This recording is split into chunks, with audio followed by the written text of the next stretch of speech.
ibu-ibu, di sini saya ada sebuah lagu. Dan sama-sama tahu kita ya kan. Boleh saya minta berdiri semuanya, ibu-ibu. Ayo, sambil berdiri, sambil bertepuk juga ya. Kita nyanyikan bersama-sama ya. 1, 2, 3. Tunggu ya, Bu.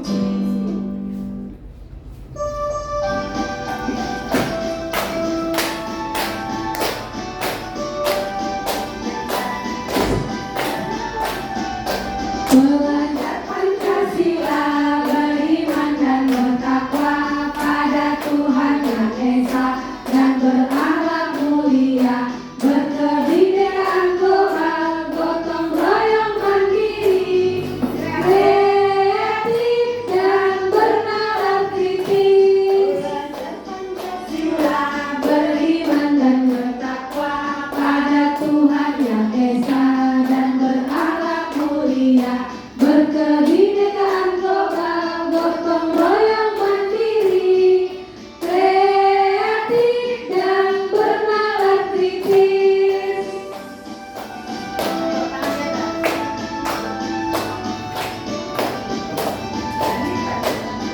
Lagi. Belajar Pancasila, beriman dan bertakwa pada Tuhan Yang Esa dan berakhlak mulia, berkebinekaan global, gotong royong mandiri, kreatif dan bernalar kritis.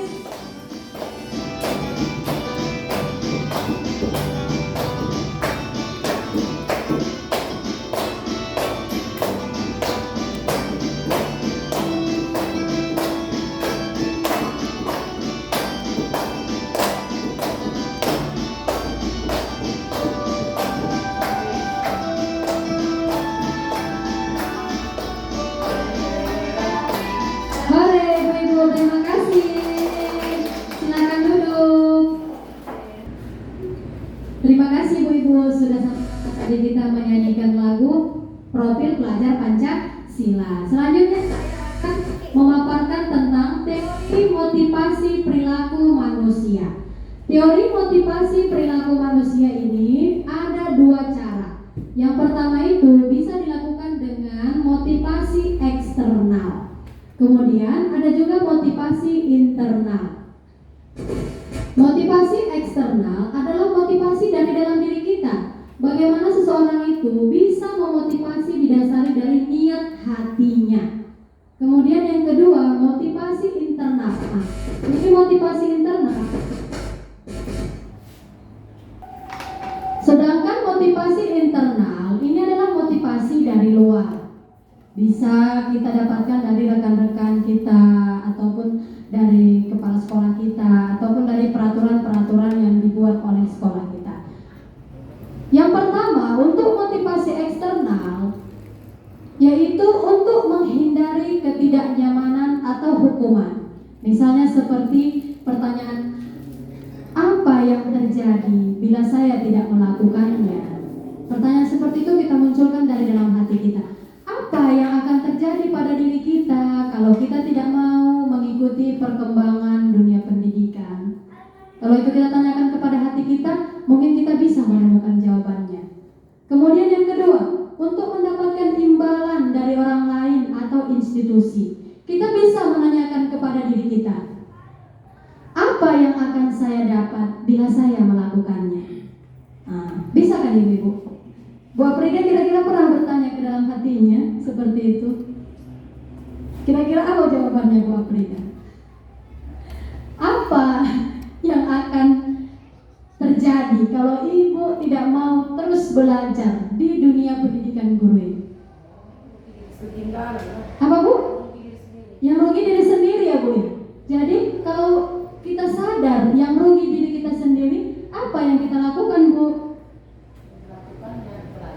Belajar ya kan Bu. Jadi kalau udah dalam hati kita ada niat aku harus belajar, maka apapun rintangan dan tantangan yang ada di hadapan kita pasti akan kita berusaha untuk menghadapinya. Sebesar apapun badai yang menerpa ya kan Bu, bisa kita lawan perlahan-lahan.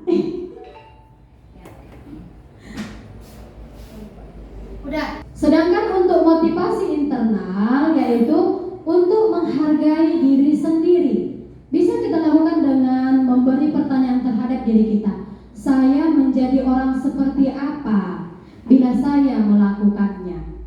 Kalau kita belajar mengikuti perkembangan, kira-kira orang lain akan menghargai kita, ibu-ibu. Kalau kita bisa, orang lain atau teman-teman kita bisa nggak menghargai kita? Nah, selanjutnya, kebutuhan dasar manusia, realitas atau kebutuhan. Kita berbeda-beda, tetapi kita harus berusaha memahami pandangan orang lain tentang dunia. Setiap orang pasti memiliki gambaran berbeda-beda. Saya rasa ibu-ibu di sini juga menyadari ya, setiap kebutuhan kita pasti berbeda. Mungkin saja saya butuh perhatian, ibu-ibu butuh kasih sayang, ya kan? Tidak semua sama. Dan kita harus memahami perbedaan kebutuhan tersebut.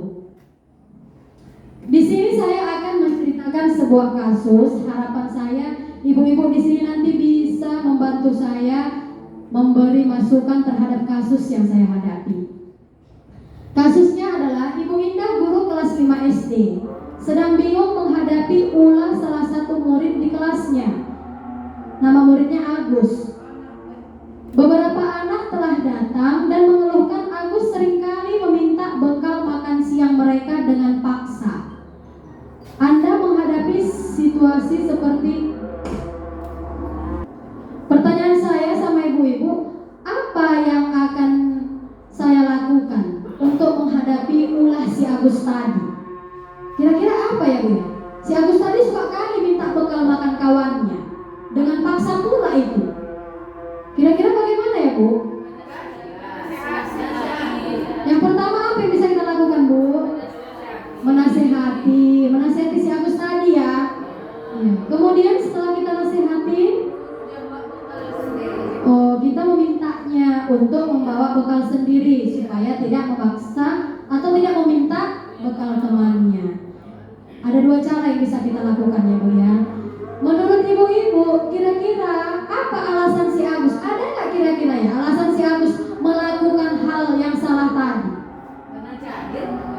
Oh, yang pertama karena jahil. Kemudian karena lapar. Ada lagi nggak kemungkinan?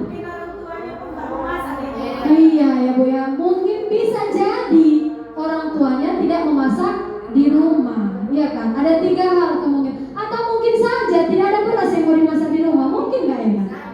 Bisa ya kan Bu? Jadi dalam konteks penerapan disiplin positif, Bu Indah sebaiknya mencari tahu alasan Agus untuk melakukan tersebut. Apa kira-kira alasan si Agus? Kenapa dia meminta bekal temannya dengan paksa? Di situ saya harus menanyakan kepada si Agus, harus mencari tahu juga apa alasan anak tersebut melakukannya. Yang pertama, bila jawabannya lapar dan orang tuanya tidak membawa bekal, maka kebutuhannya adalah harus bertahan hidup. Yang namanya makanan memang untuk bertahan hidup. Kemudian bila jawabannya senang temannya jadi memperhatikannya, maka kebutuhannya adalah kasih sayang. Oh, berarti si Agus melakukan hal tersebut karena si Agus tadi butuh kasih sayang. Saya rasa murid-murid kita di sekolah ini juga ada beberapa yang mengalami situasi seperti si Agus tadi. Ada juga yang membutuhkan kasih sayang ya ibu-ibu. Kemudian bila jawabannya merasa hebat karena temannya jadi takut, maka kebutuhannya adalah kekuasaan, atau si Agus merasa menguasai atas kemampuannya. Kemudian kalau jawabannya bosan dengan bekal yang dibawanya, maka kebutuhannya adalah kebebasan. Si Agus pengen kebutuhannya akan yang lain-lain gitu, yang nggak gitu saja. Jadi kalau tadi posisi tadi si Agus yang meminta bekal kepada temannya dengan paksaan, memang harus kita tanyakan langsung kepada anak tersebut, dan kita juga harus mencari tahu dari orang tuanya tentang karakteristik si Agus tadi. Begitu ya Ibu-ibu. Di sini posisi kontrol guru untuk menangani kasus-kasus anak ada 5. Ada 5 posisi kontrol yang harus dimiliki pribadi seorang guru. Yaitu seorang guru bisa menjadi penghukum, kemudian bisa menjadi pembuat merasa bersalah, kemudian posisi kontrol untuk guru juga bisa sebagai teman, dan bisa sebagai pemantau, dan terakhir bisa sebagai manajer. Kira-kira ibu-ibu pernah mendengar kata posisi kontrol? Belum ya Bu ya? Iya. Di sini saya pun mendapat ilmu ini dari pendidikan guru penggerak. Jadi untuk menangani masalah-masalah yang ada di sekolah, kita bisa mengambil salah satu posisi ini mana yang paling cocok untuk kita laksanakan terhadap suatu kasus.